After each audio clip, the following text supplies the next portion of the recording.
오늘 화면에 두 가지 주제를 가지고 이야기 시작해 보겠습니다. 추천 한번 정중히 부탁드리면서 본격적으로 이야기 이어가 보죠. 일본이 수출 규제를 시작한 데는 수많은 이유가 물론 있을 수 있습니다.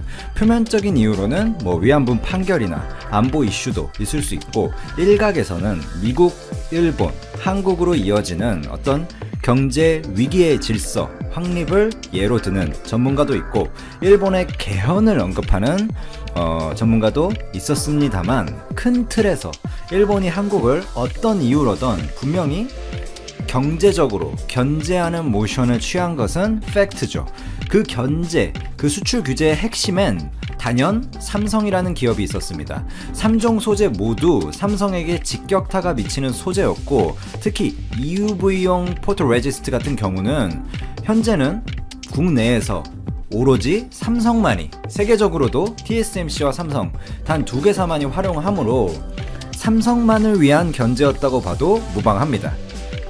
제가 저번에 일본 탑10 기업, 그러니까 탑10 전자기업, 정확히 말하면 삼성이 전자기업이니 이 일본의 탑10 전자기업 10개를 합쳐도 삼성의 영업이익 반 정도밖에 안 된다는 소식 전해드린 바 있죠. 일본은 향후 짧게는 5G라고 불리고 길게는 AI로 대표되는 이 미래 산업에서 삼성이 강력한 주도권을 잡는 것을 크게 두려워하고 있는 것입니다. 이 부분은 미국도 마찬가지죠. 일본에 대해서는 그동안 이렇게 많이 전해드렸으니까 미국에 대한 이야기를 좀 더 해보면 이번 한일 전쟁에서 미국이 일본의 수출 규제에 적극적인 중재를 하지 않은 측면도 그런 이유에 있다, 이렇게 볼 수 있습니다. 또한 미국은 애플이 아이폰용 이 OLED 패널을 기존 삼성 디스플레이에서 공급을 받았었잖아요. 그 외에도 중국의 BOE에서도 공급받는 방안을 적극적으로 추진 중입니다. OLED 패널을 독점 공급하는 삼성에 대한 의존도를 낮추려는 의도죠. 애플이 이 5G 이동통신 등 유망 사업 분야에서 앞서 나가는 삼성을 본격적으로 견제하는 어떤 모션이다, 이렇게 해석이 되는 부분입니다. 애플은 아이폰용 OLED 패널 공급사에 BOE를 이제 넣는다 하면서 최종 테스트까지 이미 진행을 하고 있어요.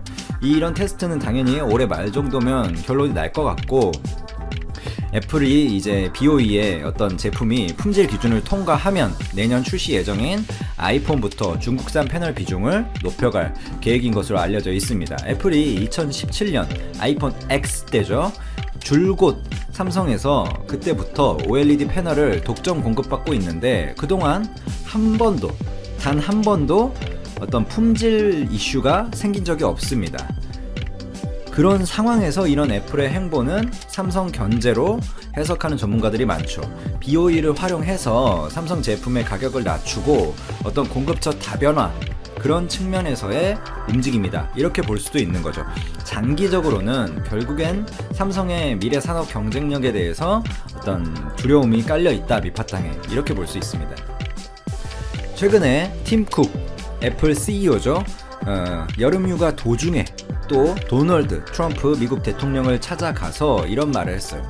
관세를 안 내는 삼성과 경쟁하기는 힘들 것이다, 이런 언급을 했었습니다. 중국에서 생산하는 아이폰에 추가 관세가 만약에 붙으면 아이폰 가격이 오르고 결국 삼성 스마트폰 사업에 이익이 될 거라는 주장을 한 거죠. 지난해 미국 스마트폰 시장에서 애플의 점유율이 삼성전자보다 물론 높았지만 올 상반기의 격차가 어느 정도였죠? 작년에 11.6% 정도 차이가 났어요. 애플이 37% 정도였고, 근데 올해 상반기에 그 격차가 7.5%로 좁혀졌습니다. 애플의 혁신이 많이 떨어지고 있다는 반증이죠. 이 5G 5세대 이동통신 경쟁에서는 미국이 반드시 이겨야 한다, 아메리칸 퍼스트. 지난 4월 12일 도널드 트럼프 미국 대통령의 백악관 연설 중 일부죠. 트럼프 대통령은 이날 다른 나라가 미국을 앞지르는 것을 결코 허용할 수 없다라는 언급을 또 하면서 매우 과감한 조치를 하겠다는 등의 그런 발언들을 쏟아냈었습니다. 이런 트럼프의 어떤 과한, 아주 강력한 관심에도 불구하고 글로벌 5G 시장 상황은 사실 미국에 그렇게 좋지가 못해요. 미국 IT 어떤 대규모 기업들은 거의 모든 5G 산업에서 삼성을 비롯한 수많은 경쟁 업체에게 밀리고 있습니다. 뭐 애플을 필두로 하는 이 미국 기업들은 최근 삼성 견제에 본격화된 어떤 그런 이유, 그리고 미국 정부가 일본이 이렇게 한국을 견제하는데 뒷짐만 지고 있는 이유, 그런 게 한국의 어떤 5G 미래 경제에 주도권을 내줄 수도 있다는 그런 위기의식이 밑바탕에 깔려있다, 이렇게 말하는 전문가들이 다수입니다. 삼성은 글로벌 5G 시장 각 분야에서 점유율을 높이면서 존재감을 확대하고 있는데, 뭐 4월에는 세계 최초의 5G 스마트폰 갤럭시 S10 5G가 나왔죠. 이 5G 통신 칩 시장에서도 데이터 송수신을 담당하는 모뎀 칩, 그리고 연산 처리 등을 맡는 AP, 이를 결합한 5G 모뎀 칩 토탈 솔루션, 그리고 AP에서의 엑시노스 9825 같은 것들, 그런 거를 모뎀 토탈 솔루션은 모뎀 칩만을 이야기하는 거고, 엑시노스는 AP만을 이야기하는 건데, 그것 두 개를 합치는 통합 칩셋도 세계 최초로 올해 내에 출시할 계획을 또 공식적으로 발표한 바가 있죠. 네트워크 장비 분야에서는 사실 삼성이 그렇게 두각을 나타내지 못했는데 세계 1위로 또 올라섰죠. 5G 네트워크 장비 시장에서 삼성전자의 점유율이 2018년 4분기부터 올해 1분기까지 체킹을 해보면 37%로, 화웨이가 28%로 2위인데 큰 격차로 앞섰습니다. 그리고 뭐 파운드리 분야에서도 5G용 EUV 공정을 세계 최초로 가동을 했죠. 이 이재용 삼성전자 부회장이 노리는 산업들이 여러 가지가 있는데, 뭐 AI를 가장 언론에서는 많이 언급을 했죠. 근데 AI라든지 뭐 미래 산업이라고 불리는 것들, 뭐 자율주행차라든지 또 뭐가 있죠? 뭐 IoT라든지 여러 가지, 그 모든 것들의 기반에는 결국에는 빠른 어떤 데이터 전송 처리가 있을 수밖에 없습니다. 그런 반도체 AP, 그런 5G 모뎀 칩, 그런 토탈 솔루션이 결국에 밑바탕에 깔려야지 자율주행차가 좀 더 빨리 지연 응답 없이 사람이 이제 필요 없는 운전이 가능한 거고, IoT, AI도 그런 빠른 어떤 상호간의 지연 응답이 가장 짧아지는 그런 기술이 기본적으로 필요한 거죠. 그 이후에 다른 모든 것들이 따라가는 겁니다. 그러니까 더욱 이제 미국이나 일본이 더 견제를 하는 거죠. 자, 그러면 미국 IT 기업들의 상황을 한번 볼까요? 통신 칩의 강자 퀄컴은 내년 상반기에나 이 5G 통합 칩셋 스냅드래곤을 내놓을 계획입니다. 조금 늦죠? 애플은 5G 모뎀 칩 조달에 지금 어려움을 겪고 있어요. 그래서 5G 폰 출시 시기가 또 내년 이후로 잡히고 있고, 파운드리 업체 어디있죠? 글로벌 파운드리는 사실상 뭐 이제 파운드리 업체라고 하기에도 좀 쪽팔리죠. 차세대 공정 경쟁을 포기했습니다.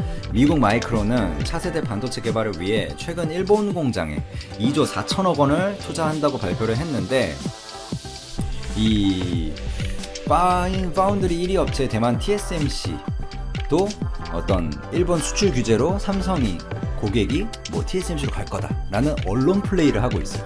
그러니까 이게 참 좀 안타까운 상황입니다. 그러면서도 뭔가 미국과 일본 이런 반도체 차세대 5G나 이런, 물론 전통 산업에서 또 분명히 강한 부분이 있고, 미국은 또 뭐라고 해야 되죠? 우리나라가 어떤 측면에서 보면 미국이나 일본이나 이런 어떤 뭐라고 해야 돼, 전체 경제 규모로 보면, 그리고 미국이 서비스 산업에서 굉장히 지금 강하잖아요.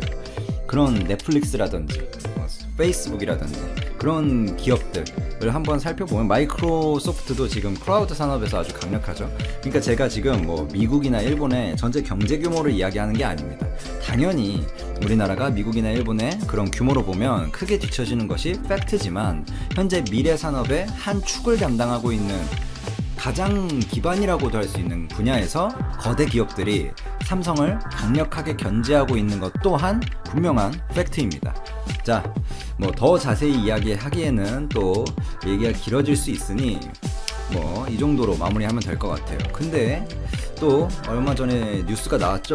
우리 돈 되는 라디오에서도 다른 파트 장군이 이미 전해드렸는데, 지소미아 청와대가 정의용 청와대 국가안보실장 주재로 NSC 회의가 열렸었죠. 그때 한일 군사 정보 보호 협정, 소위 지소미아에 대한 파기 결정을 내렸죠. 이에 대해서 뭐 일본은 굉장히 유감이다라는 말을 하고 있는데, 저는 일본의 발언들 그리고 어떤 반응들이 더 유감이에요. 지금 우리나라가 일본이 화이트리스트 제외를 먼저 하고 나서 한참 후에 화이트리스트 제외를 했잖아요. 그때도 일본이 내세운 명분이 뭐였어요? 어떤 안보, 북한으로 막 흘러나가는 거 아니냐, 뭐 처음에는 위안부 얘기만 하다가 나중에는 그 WTO 규정 한번 살펴보더니 이거 안보를 걸고 넘어져야 되는 거구나 라고 나중에 뒤늦게서야 또 안보 이야기를 막 했죠. 자, 그렇지만 삼성의 반도체 용도로만 쓰이는 어떤 그런 전략 물자들이었고 결국에 아무런 근거가 없는 내용이었습니다. 그리고 나서 우리나라가 그럼에도 일본이 철회를 안 하자 그에 반격해가지고 화이트리스트 제재를 하자 일본에서는 또 설명을 하라고 그랬어요. 왜 화이트리스트 제재를 하냐, 이거는 뭔가 보복 성격 아니냐, 설명을 해라. 근데 우리나라가 역으로 화이트리스트에 대해서 설명을 해달라 하면서 협의를 요청을 했을 때는 번번이 그냥 완전 무시를 했죠. 이게 무슨 어떤 소통, 무슨 어떤 외교의 그런 관례인지 잘 모르겠습니다. 좀 안타까운 부분이 없지 않아 있고요. 그런 맥락에서 지소미아 파기는 이어지지 않았나 이렇게 생각을 합니다. 자, 요 정도로 마무리하면 좋을 것 같아요. 감사합니다.